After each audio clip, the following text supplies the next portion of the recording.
दिल्ली बन गया है गैस चेंबर। दिवाली के आसपास हर साल कुछ सालों से ये फिनोमेना हो रहा है कि विंटर आते ही दिल्ली में एक पूरा एनवेलप हो जाता है स्मॉग से। और इसके कुछ कारण हैं। एक तो है पराली बर्निंग, जो बहुत आपने भी सुना होगा खबरों में कि जब क्रॉप रेसिड्यू होता है, जब फसल कट जाती है, धान कट जाते हैं, तो उसके नीचे जो बचता है रेसिड्यू, उसको ये लोग जला देते हैं सोच के कि सॉइल इनरिचमेंट होगा। एंड ये उसको डिस्कार्ड करने का तरीका है जो बहुत ही एक लार्ज स्केल पे प्रैक्टिस किया जाता है हरियाणा और पंजाब में, और दिल्ली एकदम बगल में है, इसलिए सारा स्मोक विंड डायरेक्शन की वजह से दिल्ली की तरफ आ जाता है। ये एक बहुत ही बड़ा कारण है इस स्मोक का। उसके अलावा इतने पटाखे, इतनी स्मोक होने के बावजूद, दिल्ली में बैन होने के बावजूद इतने पटाखे पूरी दिल्ली एनसीआर में बजे कि उससे भी बहुत बड़ा हद तक कंट्रीब्यूट हुआ पोल्यूशन। और तीसरा कारण ये है कि विंटर जो है वो जब सेट होती है तो ये इन सारी गैसेस को ट्रैप कर लेती है, और जब तक कि बारिश ना हो ये जो स्मॉग है छटता नहीं है। और चौथा कारण ये है कि दिल्ली में जो टोटल नंबर ऑफ व्हीकल्स है वो कंबाइंड व्हीकल्स सारी मेट्रो से ज़्यादा है, और इसलिए व्हीकुलर जो पोल्यूशन है, इंडस्ट्रियल पोल्यूशन है, वो भी ऐड होती है। तो ये 3-4 कारण जब इकट्ठे हो जाते हैं विंटर में और कोल्ड वेदर इन गैसेस को ट्रैप करता है, तो दिल्ली एक गैस चेंबर की तरह बन जाता है, जो कि बहुत ही प्रॉब्लमैटिक रहता है। तो ये मेन कारण है इतने ज़्यादा गैसेस और ये AQI का इतना ज़्यादा हाई लेवल होने का। AQI जो नॉर्मली है बाकी देशों में, जो क्लीन एयर की कंट्रीज है, उनका 100 से नीचे रहता है। 150 के ऊपर तो वहाँ पे ऑलरेडी अलार्म बेल्स होते हैं। 250 में तो कुछ सिटीज जैसे 200 की तरफ भी बढ़े तो सिंगापुर जैसे कंट्री शट डाउन होने का पीछे हिस्ट्री में इस तरह के रिकॉर्ड है। मगर दिल्ली में 500, 700 और यहाँ तक कि 900 तक गया है AQI, which is absolutely hazardous.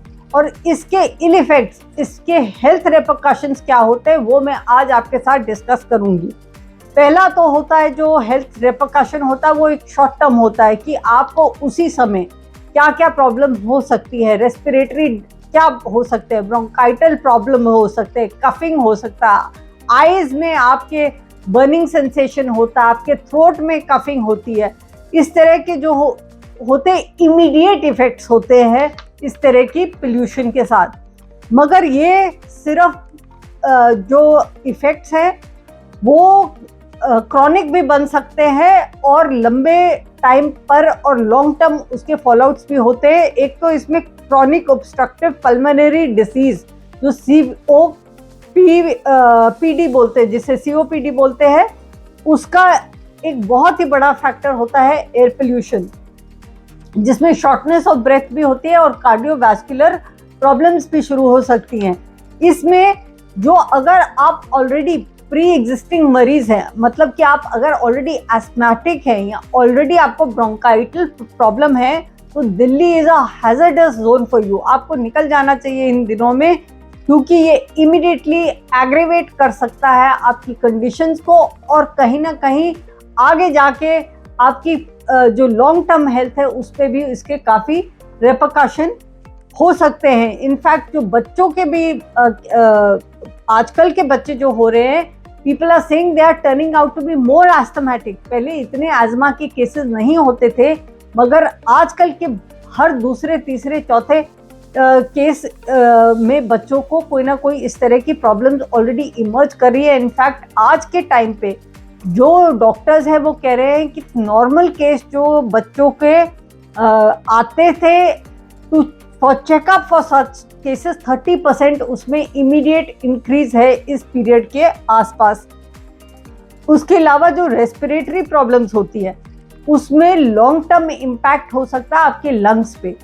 जो लंग का जो इशू है वो उसको, लंग की जो कैपेसिटी है उसको डेंट करता है, और जो लंग का जो फंक्शनिंग है उस पर भी इम्पैक्ट कर सकता है। इसलिए बच्चे जो है उनको लॉन्ग टर्म इशू ये हो सकता है कि उनकी लॉन्ग टर्म लंग हेल्थ और लॉन्ग टर्म लंग कैपेसिटी जो है वो इम्पैक्ट हो सकती है। Growing up years in this air pollution, अगर इस तरह का एयर पोल्यूशन परसिस्ट करे और हम इसे टैकल नहीं कर पाए। इसके अलावा एक और जो चौथा एस्पेक्ट मैं बताऊंगी वो है इम्पैक्ट या fall out on your cardiac health, मतलब आपकी हार्ट के हेल्थ पे और न्यूरोलॉजिकल सिस्टम, नर्वस सिस्टम की हेल्थ पे भी क्या इम्पैक्ट हो सकता है। एक तो लंग कैंसर के केसेस हो सकते हैं, क्योंकि ये जो PM 2.5 है, जो बहुत ही फाइन पार्टिकुलेट मैटर 2.5 जिसे PM 2.5 बोलते हैं, वो आपके लंग्स के अंदर, फेफड़ों के अंदर जब जमा होने लग जाता है तब आपको लॉन्ग टर्म में लंग कैंसर की प्रॉब्लम भी हो सकती है। इसके अलावा जो इसमें दो एलिमेंट्स होते हैं, एक बेंजीन होता है और एक फॉर्मल्डिहाइड, ये होते हैं जो कार्सिनोजेनिक होते हैं, कार्सिनोजेन होते हैं, जिससे भी कैंसर होने की बहुत ज़्यादा संभावना बढ़ जाती है।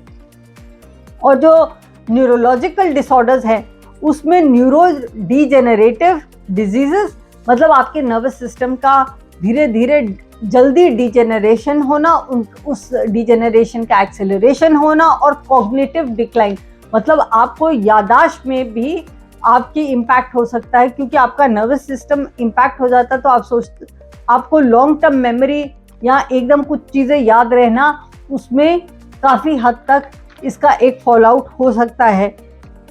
लंग कैपेसिटी की मैंने आपसे ऑलरेडी जो है बात की है, तो ये ओवरऑल देखा जाए तो इस तरह के इतने सारे प्रॉब्लम्स लंग के बच्चों पर, एडल्ट्स में न्यूरोलॉजिकल प्रॉब्लम्स, कैंसर होना, इस तरह की बहुत सारी, और फाइनली जो हार्ट पे इम्पैक्ट होता है वो होता है कि आपके कार्डियोवैस्कुलर सिस्टम अगर पे ज़्यादा असर हो गया तो आपको कार्डियक अरेस्ट भी हो सकता है।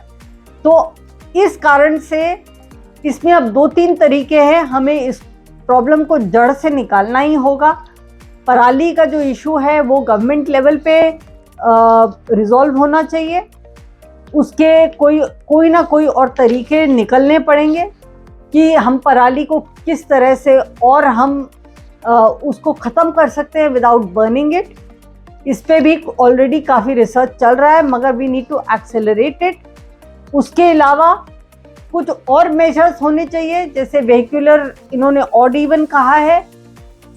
अगर आपके पास इतनी क्षमता है तो कुछ दिनों के लिए आप दिल्ली छोड़ के आसपास के पहाड़ों में, किसी और शहर में, आपके कोई एंसेस्ट्रल गांव के आसपास, इन सारी टाउन्स में आप कुछ दिन के लिए बाहर भी जा सकते हैं। खासकर बच्चों अगर आपके पास है और उनको आप लेके जाना चाहते हैं और आपके पास इतनी फाइनेंशियल क्षमता है तो आप उसको यूज़ कर सकते हैं।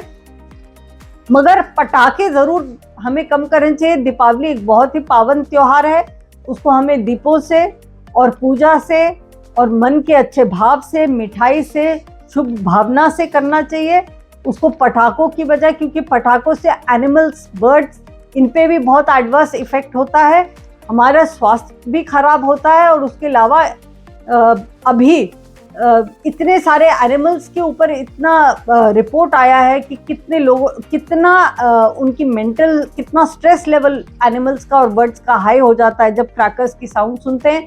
तो क्रैकर्स भी हमें कहीं ना कहीं, जो बैन सुप्रीम कोर्ट ने लगाया है उसको हमें कंट्रोल करना चाहिए और उस बैन को हमें मानना चाहिए। इस तरह की कुछ हमें मेजर्स लेने ही पड़ेंगे, नहीं तो आगे के दिनों में this condition can get worse and it can lead to long term health implications, जिनके बारे में मैंने आज आपको इलैबोरेटली बताया।